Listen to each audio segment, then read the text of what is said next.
यदि आप front end developer के इंटरव्यू की प्रिपरेशन कर रहे हैं तो आपको बहुत सारा इंटरव्यू क्वेश्चंस मैं इस वीडियो के माध्यम से बताने वाला हूं। ठीक है, आप ये क्वेश्चन जो है ना अपना पेन कॉपी लेकर के बैठ जाइए और ये क्वेश्चन लिखिए, क्योंकि एक्चुअली क्या होता है कि बहुत सारे बच्चों को ये पता ही नहीं होता है कि टेक्निकल राउंड के इंटरव्यू में खासतौर से फ्रंट एंड में क्या क्या आपको उनको सीखना चाहिए। ठीक है, अब मैं आपको ये बताना चाह रहा हूँ कि ये जो मैं आपको वीडियो बता रहा हूँ ये मैं फ्रेशर वाले लेवल पे बता रहा हूँ। ठीक है, जो एक्सपीरियंस वाले या महाज्ञानी लोग हैं वो भी सुन सकते हैं, लेकिन उनको ये बाद में नहीं बोलना कि मुझे हमें ये पता है, हमें ये पता है, क्योंकि ये जो हमारा क्वेश्चन होता है ना वो फ्रेशर्स के लिए होता है जो बेचारे पहली बार इंटरव्यू के लिए जाते हैं। तो मैं सबसे पहले क्लैरिफाई देना चाहता हूं कि देखो, जो फ्रंट एंड के इंटरव्यू के लिए जा रहे हैं उनको बिल्कुल फ्रेशर लेवल पे जो जा रहे हैं उनको क्या क्या चीजें पहले सीखनी चाहिए। तो पहले आपको देखो, फर्स्ट जो इंटरव्यू का इंप्रेशन होता है ना शुरू के 10 मिनट का, वो मोस्टली HTML CSS और JS के क्वेश्चन ही रहते हैं। भले आपने रिएक्ट JS पढ़ लिया है या एंगुलर JS पढ़ लिया है, ये आपसे शुरू में कोई नहीं पूछेगा। तो सबसे पहला जो फर्स्ट जो आपका इंप्रेशन होता है वो HTML CSS और जावास्क्रिप्ट के क्वेश्चन हो। तो सबसे पहले मैं बताता हूँ, जैसे आप इंटरव्यू के लिए जाते हो तो सबसे पहला जो मैं आपको टिप्स बताता हूँ कि आप अपना जो रेज्यूमे है ना उसको सबसे पहले अच्छे से प्रिपेयर कर लेना भैया। क्योंकि रेज्यूमे के अंदर क्या होता है कि आप आजकल क्या है बहुत सारे गूगल में सर्च करते हो और रेज्यूमे में नाम चेंज कर लेते हो, बाकी नीचे की चीजें जो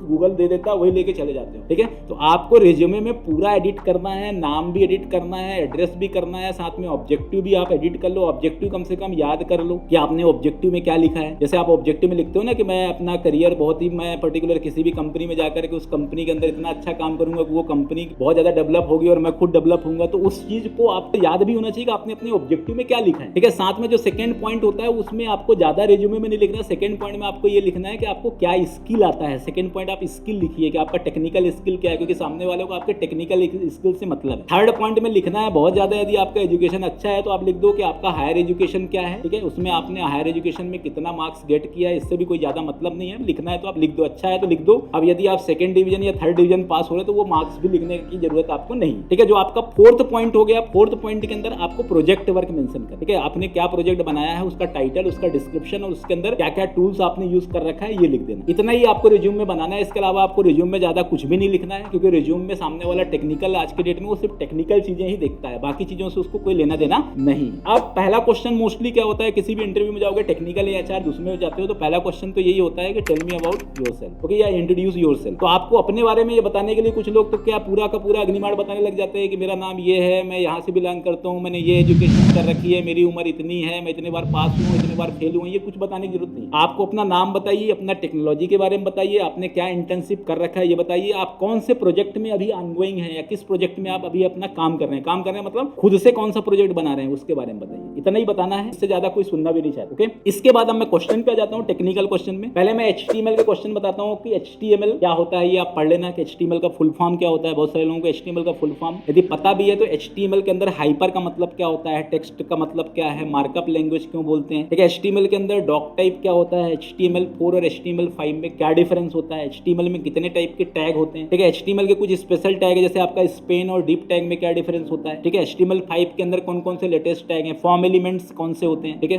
सिमेंटिक टैग कौन से होते हैं HTML के अंदर। तो ये जो क्वेश्चन मैं आपको बता रहा हूँ ना HTML के, इसको बहुत अच्छे से आप पढ़ लीजिए। ठीक है, HTML के ये बिल्कुल बेसिक क्वेश्चन है, क्योंकि देखो फ्रेशर में बिल्कुल बेसिक वाले ही पूछेंगे आपसे। ठीक है, सिमेंटिक टैग और ड्यू टैग में क्या डिफरेंस होता है। ठीक है, SEO के भी कुछ टैग आप पढ़ लीजिए कि मेटा क्या होता है, टाइटल टैग क्या होता है, HTML के हेड में क्या लिखना चाहिए, बॉडी में क्या लिखना चाहिए, फैब आइकॉन क्या होता है, ये सब चीजें भी आप बहुत अच्छे से आपको मैनेज होना चाहिए। स्ट्रक्चर्ड HTML क्या होता है, कैसे अपन इसको स्ट्रक्चर्ड कैसे मैनेज करते हैं। ठीक है, हेड के अंदर के सीक्वेंस क्या होते हैं, ये सभी चीजें आपको बहुत अच्छे से सीखना होगा। अल्ट का मतलब क्या होता है, अल्ट एट्रीब्यूट क्या होता है, इसके बारे में भी। H1 क्या है, H1 से लेके H6, H1 कितने आपके वेब पेज के अंदर अटैच करना चाहिए। ठीक है, H2, H3, H4, H5, H6 के फॉन्ट साइज क्या क्या होते हैं, ये भी आप बहुत अच्छे से कैप्चर कर सकते हैं। ये HTML के अंदर जनरली पूछे जाते हैं। अब बात करता हूँ मैं CSS। तो CSS क्या होता है, HTML और CSS में क्या डिफरेंस होता है, CSS को कितने तरीके से अपन लिख सकते हैं, CSS के अंदर प्रॉपर्टीज कौन कौन सी होती है, आपका जो रिलेटिव प्रॉपर्टी है, एब्सोल्यूट प्रॉपर्टी है, इसमें क्या क्या प्रॉपर्टीज के अंदर कौन कौन सी प्रॉपर्टी में क्या क्या डिफरेंस होता है। ठीक है, CSS के अंदर बेसिकली आपसे पूछा जाता है कि डिस्प्ले इनलाइन और इनलाइन ब्लॉक में क्या डिफरेंस होता है। ठीक है, साथ में आपका ओवरफ्लो प्रॉपर्टी क्या होती है CSS में। CSS में इंपॉर्टेंट क्या होता है, इंपॉर्टेंट का यूज कहां पर किया जाता है, कब आप इंटरनल CSS यूज करोगे, कब आप एक्सटर्नल CSS यूज करोगे। ठीक है, बूटस्ट्रैप भी CSS के अंदर आपको पढ़ना है। ठीक है, बूटस्ट्रैप क्या है, कौन से वर्जन का बूटस्ट्रैप आपने यूज किया, कंटेनर फ्लूइड में क्या डिफरेंस होता है। ठीक है, ये चीजें आपको बहुत अच्छे से आनी चाहिए। साथ में आपको बहुत सारे क्लासेस जो है आपके वो पता होना चाहिए, ग्रिड आपको बहुत अच्छे से पता होना चाहिए। बूटस्ट्रैप को बहुत अच्छे से आप पढ़िए। बूटस्ट्रैप के अंदर के एक एक प्रॉपर्टीज को आपको बहुत डिटेल में सीखना है, क्योंकि बूटस्ट्रैप ही आज के डेट में क्या है ज्यादा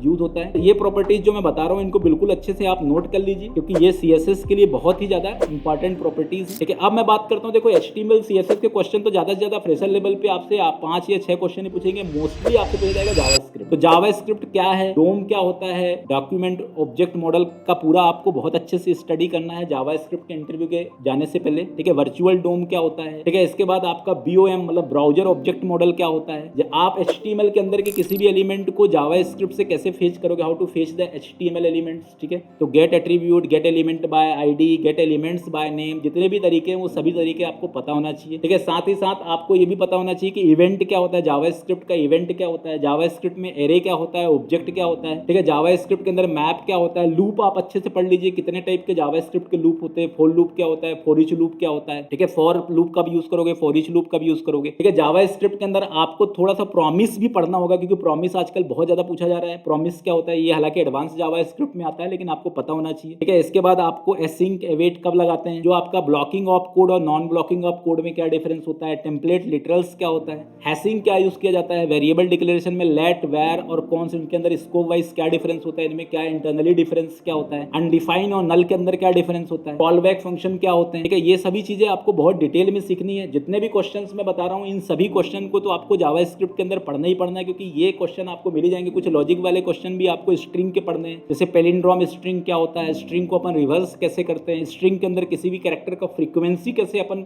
गेट कर सकते हैं, एरे के अंदर मैक्सिमम एलिमेंट कैसे निकालेंगे, दो एरे को कंबाइन कैसे करेंगे, एरे को स्प्लिट कैसे करेंगे।